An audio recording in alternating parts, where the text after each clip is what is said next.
Salut tout le monde, c'est David pour la chaîne Monsieur Caméra et aujourd'hui on regarde après l'accessoire essentiel pour votre caméra. C'est parti!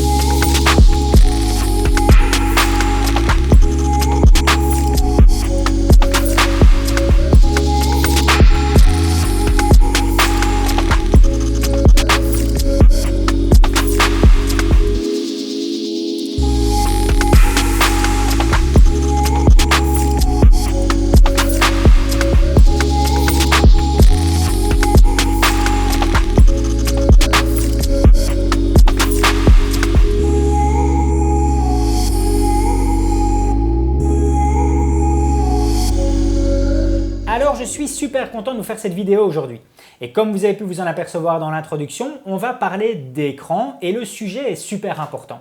Il y a quelque chose que je reproche un peu à l'heure actuelle, c'est qu'on va souvent retrouver des bundles, des packs nous proposant un boîtier associé à un gimbal, nous proposant un boîtier associé à un enregistreur externe. Par contre, on ne va jamais retrouver de boîtier associé à un écran, à un bon écran. Et pourtant, c'est super important. Imaginez que vous venez d'acquérir un boîtier qui propose de l'enregistrement vidéo en 10 bits. Eh bien, il vous faudra un moniteur pour afficher votre image en 10 bits, pour afficher la pleine puissance de votre image et pouvoir l'exploiter à 100%. C'est vraiment capital et je trouve que ça devrait être proposé par les marques. À l'achat d'un boîtier, voilà, vous avez un pack qui est proposé avec un écran qui affichera complètement la puissance de votre image, de votre boîtier. Et moi, en l'occurrence ici, je suis équipé de deux moniteurs BenQ. Ceux-ci se sont faits au fil du temps. Il y a d'abord eu ici le 32 pouces que j'ai acheté l'année passée. Vous en faites pas, de toute façon, je vous mets les références dans la description. Donc, j'ai acheté celui-ci l'année passée en version 32 pouces. On est sur de la 4K. On a directement du 10 bits qui est proposé. On a du 100% RGB qui est proposé. On a aussi du P3 qui est présent si vous désirez en tout cas afficher votre contenu au cinéma.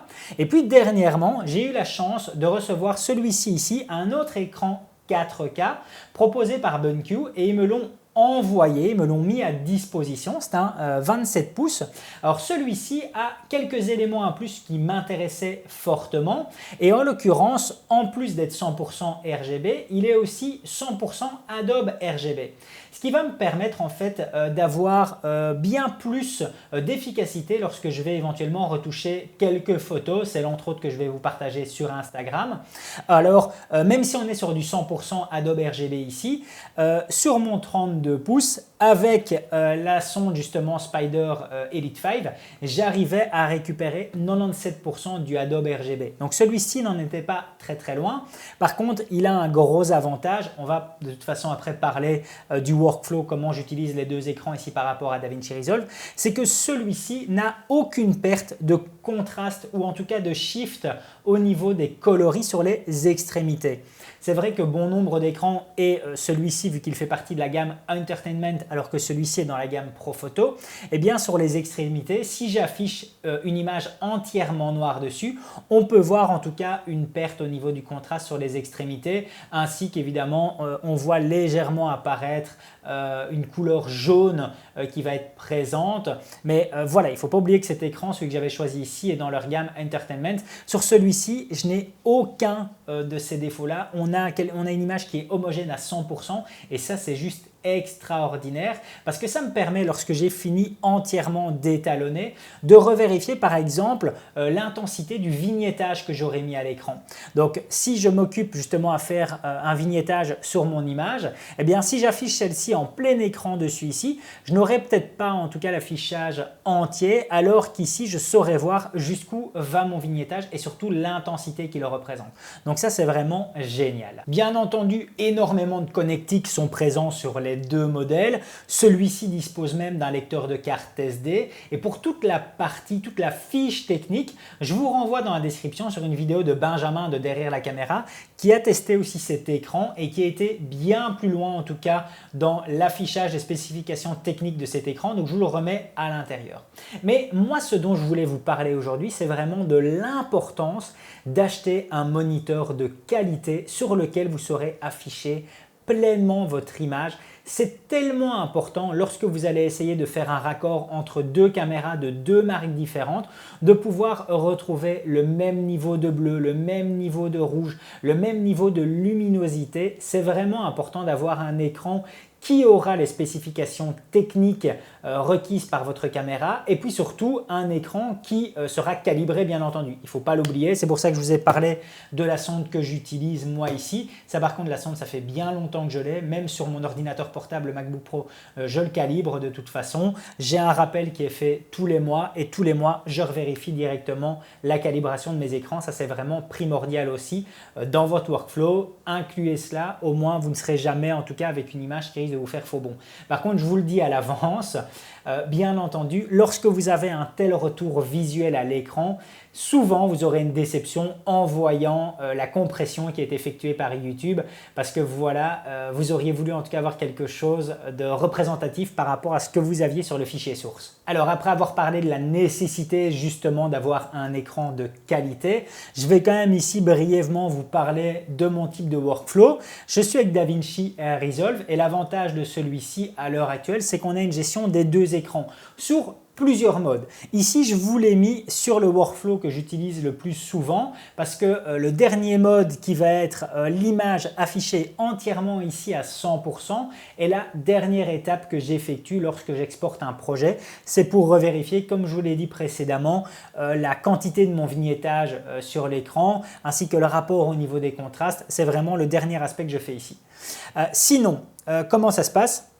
Eh bien, je vais directement avoir ici tous mes outils qui vont être présents, qui vont être affichés. Sur cette partie-ci, on va directement retrouver tous mes scopes. Et c'est important vraiment d'avoir l'affichage des 4 scopes parce que pour moi, j'aime avoir un contrôle visuel sur ma saturation, j'aime avoir un contrôle visuel sur ma luminance. Voilà, j'aime en tout cas avoir un contrôle complet et avoir les 4 oscilloscopes ici qui sont présents, c'est un gros plus. Ici, on va retrouver tous les plans qui sont présents dans ma timeline. Alors, en plus évidemment d'avoir une navigation pratique parce que lorsque je clique sur un, j'arrive directement à cet espace-là dans ma timeline. Eh bien, je sais revérifier comment s'établit en tout cas ma timeline et voir si la colorimétrie que j'ai appliquée sur l'ensemble de mes plans est entièrement cohérente. Et c'est important parce qu'au moins ça permet de voir que en passant d'un plan à un autre, tout simplement en passant du tout premier plan au dernier plan, j'aurai quelque chose qui sera juste. Je ne vais pas avoir une différence dans mon exposition et bien d'autres. Alors autre outil aussi que j'aime utiliser avec cet affichage qui est assez grand, eh bien ça va être tout simplement lorsque je vais vouloir étalonner une image à un style que j'ai déjà vu quelque part. En l'occurrence ici, lorsque j'ai fait cette image-ci, je voulais me rapprocher de l'image qu'on va retrouver dans le film Atomic Blonde qui était excellent et comme on peut le voir ici, si je glisse mon image, eh bien en dessous je sais directement retrouver la vue comparative, la vue de référence qui me sert pour justement étalonner mon image. Donc c'est-à-dire que je peux très bien ramener ici. Hop, on va refaire basculer, voilà, et je veux par exemple vérifier mes niveaux de rose, mes niveaux de saturation de rose. J'ai mon retour visuel qui est ici et j'ai aussi mon retour au niveau des oscilloscopes. Je sais voir directement mon niveau de luminance, je sais voir sur l'image de référence à quel niveau ont été aplatis les noirs, ont été réduits les hautes lumières. Je sais directement tout revérifier et ça c'est vraiment très pratique. Je sais vérifier aussi à quel point du bleu a été présent dans les basses lumières. Je sais directement revérifier aussi l'intensité au niveau du vert qui va être présent dans les bleus. Je sais directement avoir un rapport complet. Et ça, c'est vraiment un outil que j'utilise tout le temps. C'est le retour visuel avec une image comparative. Vous voyez, là, je sais directement revérifier que mes deux bleus sont quasiment cohérent. En tout cas, je ne peux pas avoir encore plus juste que ce que je n'ai ici. Donc voilà, j'essaie de me rapprocher de mon image de référence et ça c'est possible parce que j'ai vraiment un énorme retour visuel avec les deux écrans l'un à côté de l'autre et que j'ai ici tous mes oscilloscopes qui sont présents. Donc la configuration que j'utilise des deux moniteurs est juste parfaite au niveau de l'étalonnage. C'est bien plus facile pour moi et même au niveau du montage. Si on va dans la zone de montage, je vais directement ici retrouver ma timeline qui va être présente et ici tous mes rushs. Donc si je clique ici, je retrouve directement mes rushs. Sur le côté, je ne sais pas si vous le voyez ici à la caméra, mais j'ai directement tous mes effets qui sont présents. écran et j'ai un bien plus grand affichage au niveau de l'espace audio. Donc de nouveau, ce double affichage dans Resolve est vraiment assez puissant et je ne peux que vous le conseiller, en tout cas si vous disposez de deux écrans. Alors bien entendu, pour avoir quelque chose qui fonctionne correctement, ayez deux écrans de la même résolution.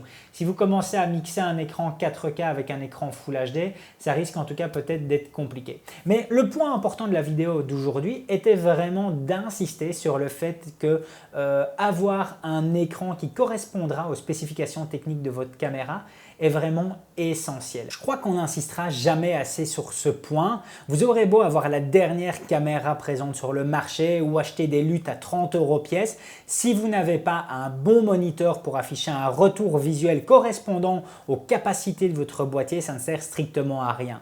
Croyez-moi, à la place d'acheter un accessoire dans un premier temps type gimbal, type enregistreur externe ou autre, pensez à un super bon moniteur, c'est primordial. Vous me remercierez pour ceux en tout cas qui passeront d'un écran 8 bits à un écran 10 bits en l'occurrence, quand vous allez voir les performances qu'afficheront en tout cas l'image par rapport à ce que vous aviez précédemment. Voilà, c'en est terminé pour aujourd'hui. Si la vidéo vous a plu, n'hésitez pas à mettre un gros pouce bleu, ça me fait super plaisir. Et puis surtout à vous abonner à la chaîne pour être tenu au courant des prochaines sorties. À plus!